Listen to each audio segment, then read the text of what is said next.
सिंध के वजीर बल्दियात सईद गनी के साथ दो हाथ हो गए। सईद गनी के साथ दो हाथ अपनों ने किए। सईद गनी जो पीपुल्स पार्टी की क़यादत के नज़दीक है और वो कारकुनों के साथ भी उनका मरासिम और ताल्लुकात अच्छा है, लेकिन पीपुल्स पार्टी को जो लॉबिंग है वो ले डूबती है। पीपुल्स पार्टी के अंदर 3-4 लॉबीज हैं जो काम कर रही हैं। बड़ा रेस तो बड़ा रेस है, और बड़े रेस की क्या कहना, छोटी रेसानी भी उनका क्या कहना, और छोटे रेस का भी क्या कहना। पीपुल्स पार्टी के अंदर 4-5 ग्रुप्स हैं जो क़यादत के नज़दीक है। इसी में सईद गनी ने पीपुल्स पार्टी की क़यादत के नज़दीक आने की कोशिश की और एक आली शान प्रोग्राम सर अंजाम दिया, वो अदी फरियाल तालपुर के एजाज में। अदी फरियाल तालपुर बड़ी खुश हुई और खुशी से निढाल हुई, लेकिन अचानक जो छतरी थी मोहब्बत की सईद गनी के ऊपर, वो उतरना शुरू हो गई और सईद गनी को वज़ीर बल्दियात का महकमा वापस लेने की तैयारियां हो रही है। और वही महकमा जो अच्छी कारकर्दगी दिखाने वाले नासिर शाह, साबरीन शाह और मनोअन हर चीज को तस्लीम करने वाले नासिर शाह को दिए जाने का इम्कान जाहिर किया गया है। क्या कहीं पर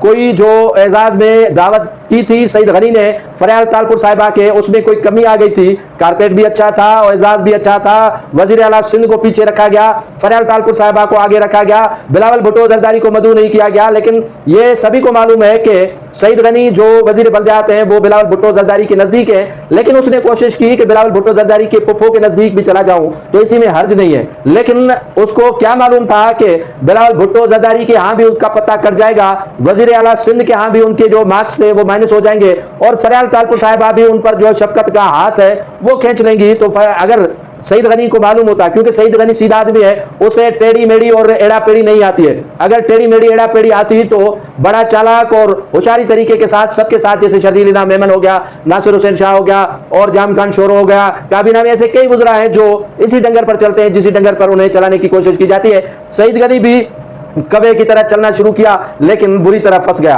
अल्लाह करे कि ये झूठ और सईद गनी को काबीना से अलग न किया जाए। अगर सईद गनी जैसे आदमी को काबीना से अलग किया जाएगा तो यकीनन सईद गनी का तो नुकसान होगा ही होगा, लेकिन कारकुनान का बड़ा नुकसान होगा।